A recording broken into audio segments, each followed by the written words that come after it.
देखो हम ये टॉपिक कर रहे थे popular uprising up to 1857। Last lecture में जो हमने किया था वो हमने किया था इन बंगाल में। अब जो हम बात करने जा रहे हैं कि जो आपके पास रिवोल्ट्स अक्कर हुए थे आपके पास कहाँ पे, इन वेस्टर्न इंडिया में। इंपॉर्टेंट रिवोल्ट जो अक्कर हुए कहाँ पे, इन वेस्टर्न इंडिया में बिफोर 1857। अभी हम बिफोर 1857 करेंगे, नेक्स्ट लेक्चर में हम जो है आफ्टर 1857 करेंगे, राइट। तो अब वेस्टर्न इंडिया में जो फर्स्ट रिवोल्ट जो आपको देखने को मिलेगा वो आपको देखने को मिलेगा यहाँ पे बील अपराइजिंग, जो हमें याद रखना है।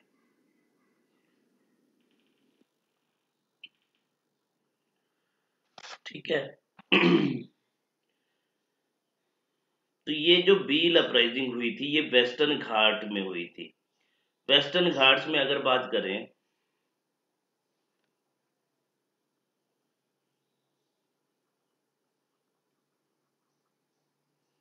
ठीक है, वेस्टर्न घाट्स में ये भील अपराइजिंग हुई।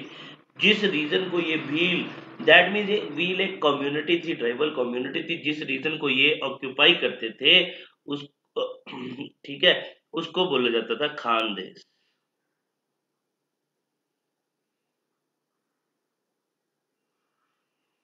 उसको किस नाम से बोला जाता था? खानदेश। अब देखो हुआ क्या। अब 1817 और 19 के बीच में, 1817 और 19 के बीच में ब्रिटिशर ने क्या किया, ऑक्यूपाई कर लिया खानदेश को।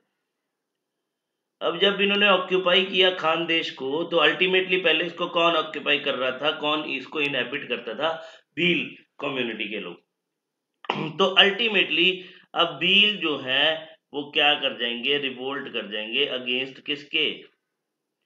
जैसे ही 1817 और 19 के बीच में ब्रिटिशर ने ऑक्यूपाई किया खानदेश को, तो भील जो है वो क्या करेंगे, रिवोल्ट करेंगे अगेंस्ट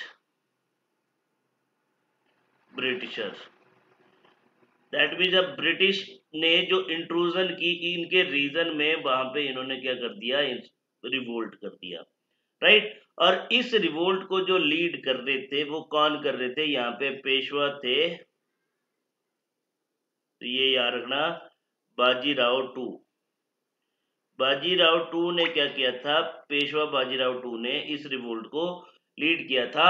और उनके मिनिस्टर थे, बाजीराव टू के मिनिस्टर थे, जिनका नाम था त्रिम्बक जी दुंगलिया।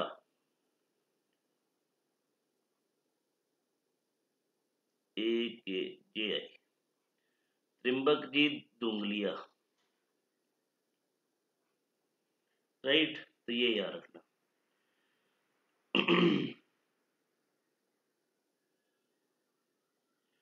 ठीक है, फिर जब इन्होंने रिवोल्ट किया तो ब्रिटिशर ने क्या किया, इसको, इस रिवोल्ट को सप्रेस कर दिया। अब ब्रिटिशर ने जब इस रिवोल्ट को सप्रेस किया, ये 1819 की बात कर रहा हूँ, इसके बाद कुछ टाइम तक यहाँ पे कोई रिवोल्ट नहीं हुआ। देन आफ्टर इन 1825, अब इन 1825 में अब फिर से व्हील जो है वो क्या करेंगे, रिवोल्ट करेंगे अगेंस्ट किसके? ब्रिटिश अथॉरिटी के। अब जो लीडर होंगे वो कौन होंगे? स्यूराम, अंडर द लीडरशिप ऑफ स्यूराम। ठीक है। 1819 में जब रिवोल्ट किया था तो पेशवा बाजीराव टू की लीडरशिप में किया था, और उनके जो लीडर थे त्रिम्बक जी दुंगलिया। उसके बाद 1825 में फिर से रिवोल्ट करेंगे स्यूराम की लीडरशिप में, राइट। तो ये इंपॉर्टेंट हो जाता है। इसके बाद नेक्स्ट जो है वो है आपके पास द कच्छ रिवेलियन। तो ये तो आपको पता ही है कहाँ पे हुआ होगा। ये जो हेल्ड हुआ है आपके पास कच्छ एंड काथियावाड़ रीजन था। उस टाइम पे इसको बोला जाता था सौराष्ट्र। ये सौराष्ट्र का पार्ट था, कच्छ एंड काथियावाड़। तो ये जो कच्छ रिवेलियन जो हुआ वो दो बार हुआ, 1819 में भी हुआ एंड 1831 में भी हुआ। अब मोस्ट ऑफ द जो रिवेलियन हम करेंगे ना, ये मतलब रिपीट हुए हैं, ठीक है। अब जो हम बिफोर 1857 कर रहे हैं, मे भी उसको हम 1857 के बाद भी करेंगे, क्योंकि रिवोल्ट जो थे ये होते रहते थे बार बार, राइट। कोई ना कोई नया लीडर मर्ज हो रहा था और फिर वो फिर से रिवोल्ट कर रहा था।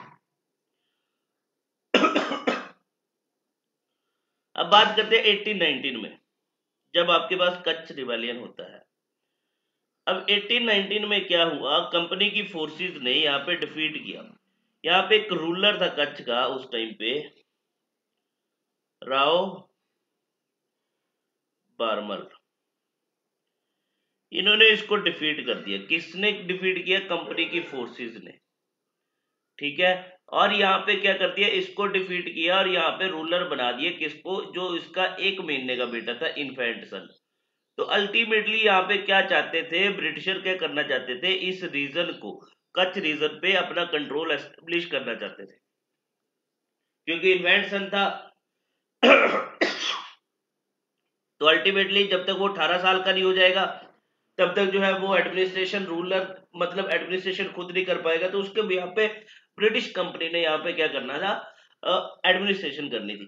तो जैसे उन्होंने राव बर्मल को डिफीट किया और डिपोज किया उसको पावर से, तो अल्टीमेटली अब क्या हो गया, जो कच्छ रीजन के अदर चीफ थे, जो छोटे छोटे राणास थे, ठीक है, तो उन्होंने क्या कर दिया, अब रिवोल्ट कर दिया किसके अगेंस्ट? ब्रिटिश अथॉरिटी के अगेंस्ट। और फिर देन दे डिमांडेड कि यहाँ पे क्या किया जाए, रिस्टोर किया जाए किसको? रिस्टोरेशन ऑफ राव बर्मल को टू द थ्रोन। तो ये बात हुई थी, इसकी वजह से ये रिवोल्ट हुआ था, राइट।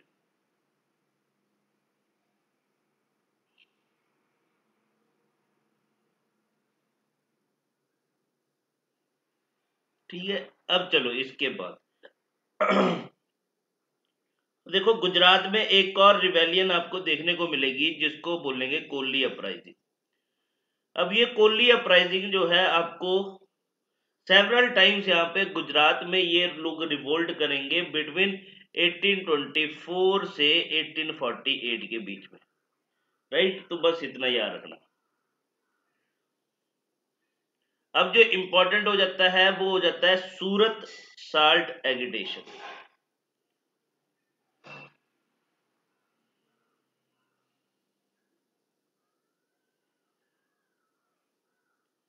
1844 से 48 के बीच में।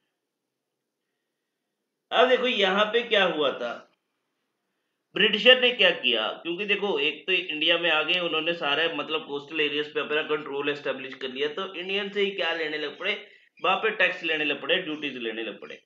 तभी तो drain of the wealth theory आती है। तो यहाँ पे ब्रिटिश गवर्नमेंट ने अब क्या किया था, ब्रिटिश गवर्नमेंट ने क्या किया था, जो आपके पास साल्ट ड्यूटी थी उसको रेज कर दिया।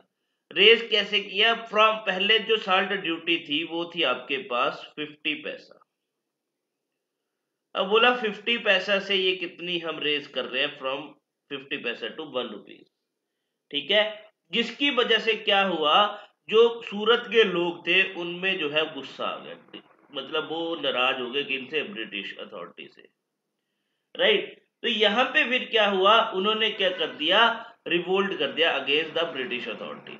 अब जैसे रिवोल्ट हुआ तो यहाँ पे ब्रिटिशर ने अब इसके अगेंस्ट मेजर लिया, और इन 1848 में अब ब्रिटिश गवर्नमेंट ने क्या डिसाइड किया कि अब यहाँ पे क्या किया जाएगा, इंट्रोड्यूस किया जाएगा। मतलब सूरत में अब क्या किया जाएगा, इंट्रोड्यूस किया जाएगा आपके पास बंगाल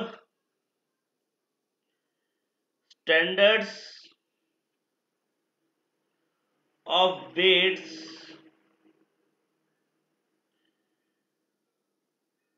एंड मेजर्स।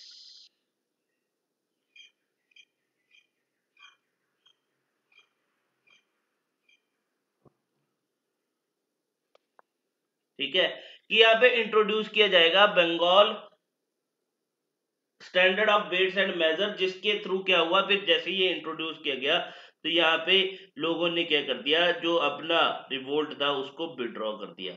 मतलब अब देखो इन्होंने सीधी सी बात बोल दी कि जितना आपका वेट होगा साल्ट का उसके अकॉर्डिंग आपसे साल्ट ड्यूटी ली जाएगी। ठीक है, पहले कोई मतलब यहाँ पे कोई ऐसे रेगुलेशंस नहीं थी। मान लो अगर किसी के पास 50 केजी साल्ट है तो उससे भी सेम टैक्स ले रहे हैं, सेम ड्यूटी ले रहे हैं, और अगर किसी के पास 150 केजी है तो उससे भी सेम ले रहे हैं। तो यहाँ पे क्या हो रहा था, लोगों के में जो है डिस्क्रिमिनेशन, मतलब यहाँ पे लोगों के साथ डिस्क्रिमिनेशन हो रही थी। यहाँ पे इनकी मोनोपोली सेटअप हो रही थी ब्रिटिशर्स की। देन इन्होंने रिवोल्ट कर दिया, तो ब्रिटिशर ने बोला कि ठीक है, हम आपके वेलफेयर के लिए काम करेंगे, जितना आपके पास साल्ट होगा हम उसके अकॉर्डिंग जो आपसे टैक्स ले लेंगे। राइट, तो ये यहाँ पे बात हुई थी। चलो, तो ये याद रखना, सूरत साल्ट एगिटेशन 1844-48 में हुई थी, जिसके अंडर जो है फिर Bengal standard of weights and measure जो है वो इंट्रोड्यूस किया गया था। अब हम बात करते हैं जो आपके पास रिवोल्ट हुए इन सदर्न इंडिया में। राइट, जो सदर्न इंडिया में रिवोल्ट हुए, तो ये जो सबसे पहला रिवोल्ट जो है, मतलब यहाँ पे अब हम बात करने जा रहे हैं इस प्रोविंस की, जो मैसूर प्रोविंस थी ब्रिटिश की। तो सबसे पहले जो रिवेलियन होगा, जो रिवोल्ट होगा, वो कहाँ पे होगा, मैसूर में होगा। ये मैसूर में जो रिवोल्ट होगा वो आपके पास 1830 से 31 के बीच में होगा। अब यहाँ पे देखो हुआ क्या था, जैसे ही मतलब यहाँ पे after fourth Anglo Mysore war जब हमने की थी,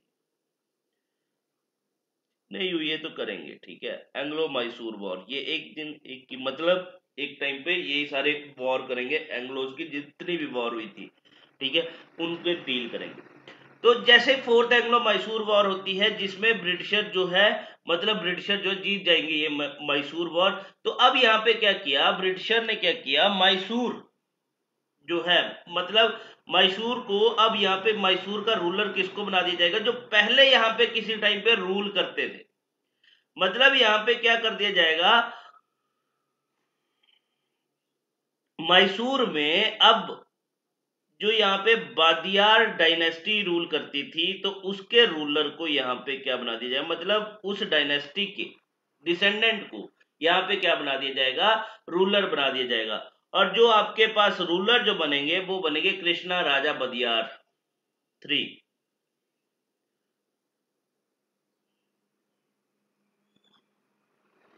बदियार 3, तो ये रूलर बनते हैं आपके पास। राइट, मतलब जैसे ही fourth Anglo Mysore war Britisher जीतेंगे, तो यहाँ पे जो पहले रूल करता था मैसूर में बदियार डायनेस्टी, उसके रूलर कृष्णा राजा बदियार 3 को जो है वो क्या बना देंगे, मतलब उसके डिसेंडेंट को वो रूलर बना देंगे, कहाँ का, मैसूर का। बट इसको जब रूलर बनाएंगे तो यहाँ पे इसमें एक स्पेशल ट्रीटी जो है इसके साथ साइन की जाएगी या फिर इंपोज की जाएगी, जिसको हम किस नाम से जानते हैं, सब्सिडरी अलायंस,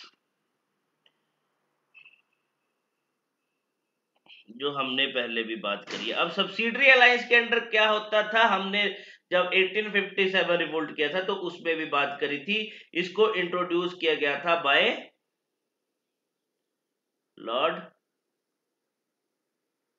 वेल्सली।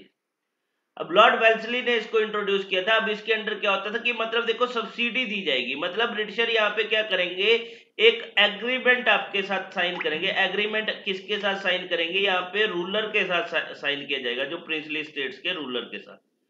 और यहाँ पे इस एग्रीमेंट के थ्रू अब ब्रिटिश क्या करेंगे, अपनी आर्मी को स्टेशन करेंगे किस पे, उस रूलर की टेरिटरी में, और उसको क्या बोलेंगे कि मेरी आर्मी क्या करेगी, तेरे को प्रोटेक्ट करेगी, चाहे वो इंटरनल इन्वेजन है, चाहे वो एक्सटर्नल इन्वेजन है, चाहे तेरे मतलब कि तेरी टेरिटरी में तेरे ही लोग तेरे अगेंस्ट रिवोल्ट कर रहे हैं, तब भी मेरी आर्मी तेरे को प्रोटेक्ट करेगी।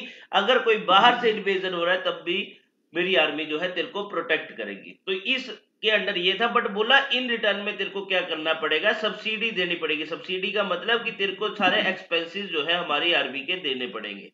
दैट मीन्स तेरे को अपनी आर्मी को विड्रॉ करना है, अब तुम्हारी टेरिटरी में जो आर्मी रहेगी वो हमारी आर्मी रहेगी। राइट, तो ये था सब्सिडरी अलायंस।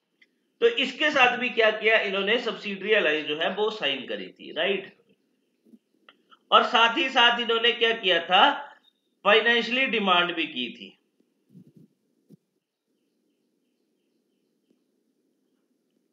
डिमांड भी की थी रूलर से कि ठीक है तेरे को एनुअली इतना पे करना पड़ेगा कंपनी।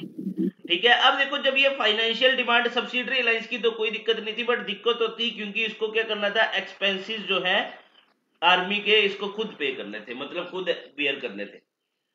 साथ ही साथ जो फाइनेंशियल डिमांड यहाँ पे रख दी, मतलब फाइनेंशियल टारगेट यहाँ पे किसने इंपोज कर दिया, इस पे ब्रिटिश ईस्ट इंडिया कंपनी ने जो इंपोज कर दिया कि तेरे को एनुअली इतना पे करना है। तो अल्टीमेटली अब ये रूलर कहां से पैसे लाएगा, रूलर लाएगा अपने जो उसका राज्य था, उसकी जो प्रिंसली स्टेट थी वहीं से अर्न करेगा।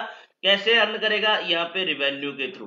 अब देखो हमारी सरकार भी कैसे करती है, रिवेन्यू के थ्रू। रिवेन्यू कहां से कलेक्ट होता है, सरकार को भी टैक्सेस से, जो यहाँ पे सरकार ड्यूटीज इंपोज करती है लोगों पे, वहीं से इनके पास रिवेन्यू जनरेट होता है। तो यहाँ पे देखो फाइनेंशियल टारगेट को कंप्लीट करने के लिए इन्होंने क्या किया, रिवेन्यू जो है वो कलेक्ट करना स्टार्ट किया। तो यहाँ पे अब इन्होंने रिवेन्यू कहां से बोल दिया, रूलर ने सीधी से सीधा रिवेन्यू का बर्डन दे दिया किसको, रूलर ने बोला कि जमींदार को, ये बोला मेरे को तुमसे इतना पैसा चाहिए एनुअली, तुम्हें देना ही पड़ेगा। अब जब जमींदार को बोल दे तो अल्टीमेटली बर्डन किस पे आ गया, सारा एक्सपेंसेस का। अब सारा का सारा बर्डन जो था एक्सपेंसेस का, वो आपके पास किसके पास आ जाएगा, पीजेंट्स के पास आ जाएगा। मतलब इस रूलर ने अपने एक्सपेंसेस को डील करने के लिए किस पे बर्डन डाल दिया, किसको बोल दिया कि कौन करेगा मेरे को पे, वो जमींदार को बोल दिया। तो अल्टीमेटली जमींदार ने आगे किससे रिवेन्यू कलेक्ट करना था, पीजेंट से रिवेन्यू कलेक्ट करना था। तो इनडायरेक्टली सारा का सारा बर्डन जो आया वो किस पे आया, पीजेंट्स पे आया। अब जैसे ही पीजेंट पे ये सारा बर्डन आ गया, अब लोग ये पीजेंट जो थे सरकार से हो गए दुखी। तो इन्होंने अब क्या किया, पीजेंट्स क्या कर देंगे, अब रिवोल्ट कर देंगे। ठीक है, और ये रिवोल्ट जो स्टार्ट होगा कौन सी प्रोविंस में, वन ऑफ दी 4 प्रोविंसेस में से एक प्रोविंस थी नगर प्रोविंस। ठीक है, जहां पे ये रिवोल्ट जो है वो स्टार्ट होगा। और इस रिवोल्ट के जो मेन लीडर थे वो थे आपके पास सरदार मल्ला। राइट, तो ये बात याद रखना, सरदार मल्ला।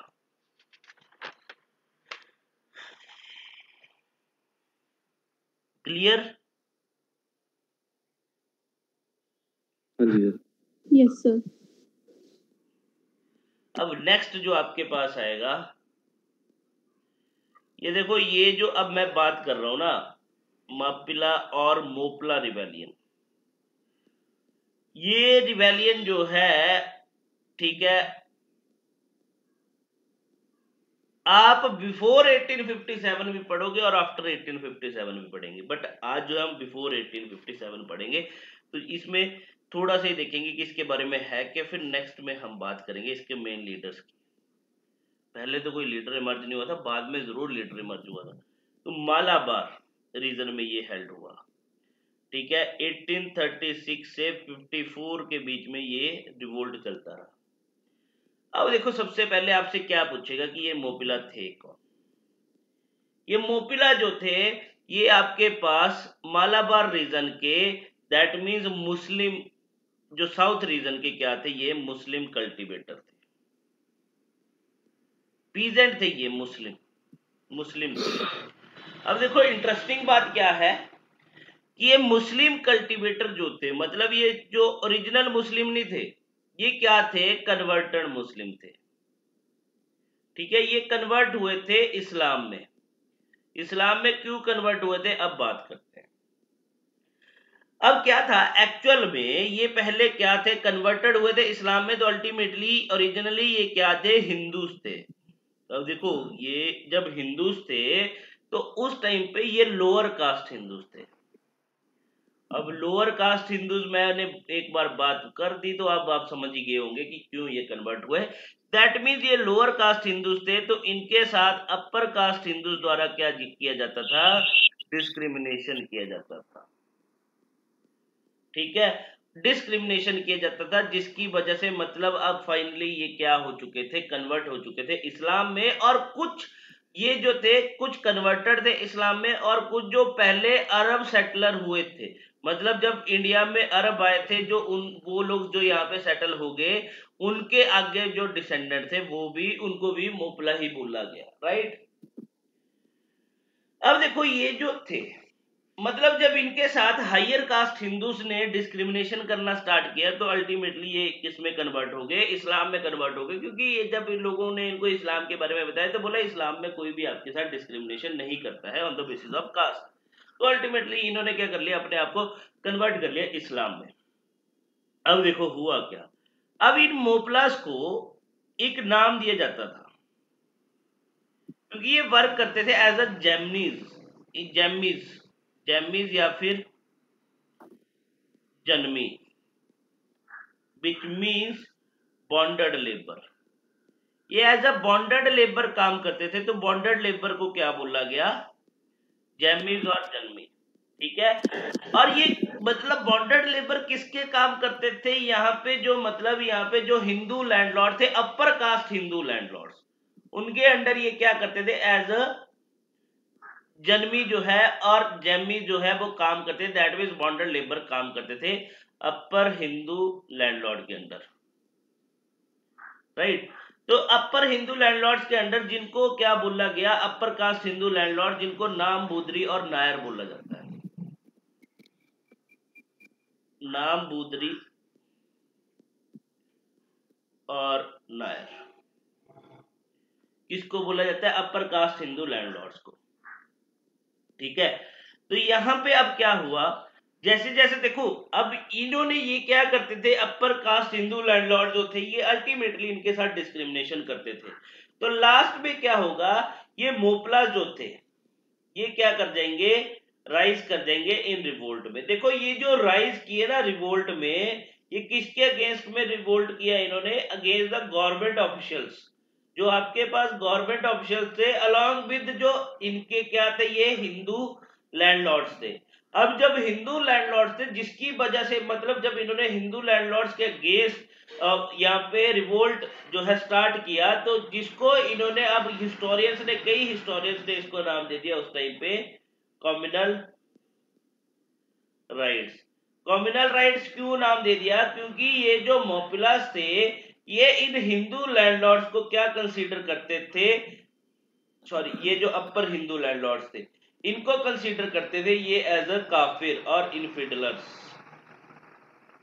कौन करते थे, मुस्लिम कल्टीवेटर थे या पीजेंट जो थे मोपलास, वो अपने अपर हिंदू कास्ट लैंडलॉर्ड जो थे नामबूदरी और नायर को एज अ काफिर जो है वो कंसीडर करते थे, मतलब इनको काफिर के नाम से भी एड्रेस करते थे। तो अल्टीमेटली बाद में इसको जब ये रिवोल्ट स्टार्ट हुआ तो इसको टाइटल दे दिया गया और इसको जो है रेफर कर दिया गया एज अ कम्युनल राइट्स, ठीक है। तो अगर बात करें तो 1836 एंड 1854 के बीच में अप टू आपको कितनी यहाँ पे मोर देन 22 मोपला अपराइजिंग आपको देखने को मिलेगी। कौन से रीजन में, तो ये डायरेक्ट क्वेश्चन होगा कि मोपला अपराइजिंग कौन से रीजन में हुई थी, मालाबार रीजन में हुई थी, या फिर पूछेगा कि मोपलास कौन थे, राइट। तो ये याद रखना। तो आपको मोर देन 22 मोपला अपराइजिंग जो है मालाबार रीजन में देखने को मिलेगी। जब हम आफ्टर 1857 रिवोल्ट करेंगे तब भी क्या होगा, आपको ये मोपला अपराइजिंग की उसमें भी बात करेंगे, ठीक है। चलो इतना डन।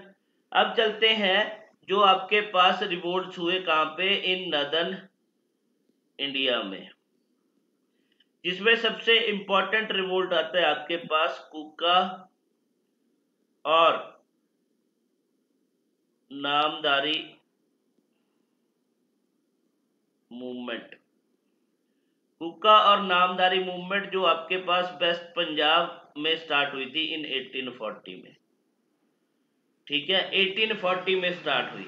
वेस्टर्न पंजाब की बात करें तो ये जो हमारे पास लाहौर वाला रीजन है, देखो दो पंजाब थे, एक लाहौर वाला जो आप, एक हमारा जो है पेप्सू वाला जो रीजन होता था, Punjab and eastern Patiala state union जो होता था, ठीक है। तो मतलब वेस्टर्न पंजाब, ये लाहौर वाला रीजन बात कर रहे हैं, जो हमारा भी पंजाब है, मतलब थ्रू आउट सारा ही हुआ था। तो यहाँ पे देखो 1840 में ये स्टार्ट हुआ था। इसको जो स्टार्ट की गई थी, ये मूवमेंट जो स्टार्ट की गई थी बाय भगत जवाहर मल द्वारा किया गया था, जिनको सिया साहेब के नाम से भी बोलते थे, सिया साहेब। एंड दूसरे जो फाउंडर थे वो थे बाबा बालक सिंह। ये जो नामदारी और कुका मूवमेंट जो स्टार्ट की गई थी, दो लीडर थे, भगत जवाहर मल एंड बाबा बालक सिंह, वेस्टर्न पंजाब में स्टार्ट हुई।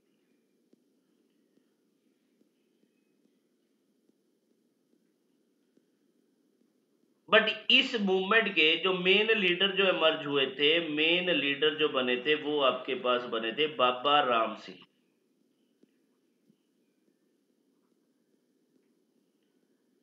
राइट।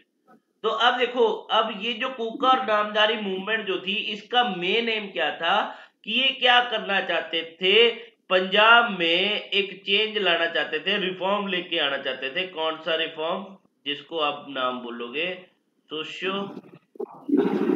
Religious reform. मतलब ये पंजाब में क्या लेके आना चाहते थे, सोशियो रिलीजियस रिफॉर्म लेके आना चाहते थे।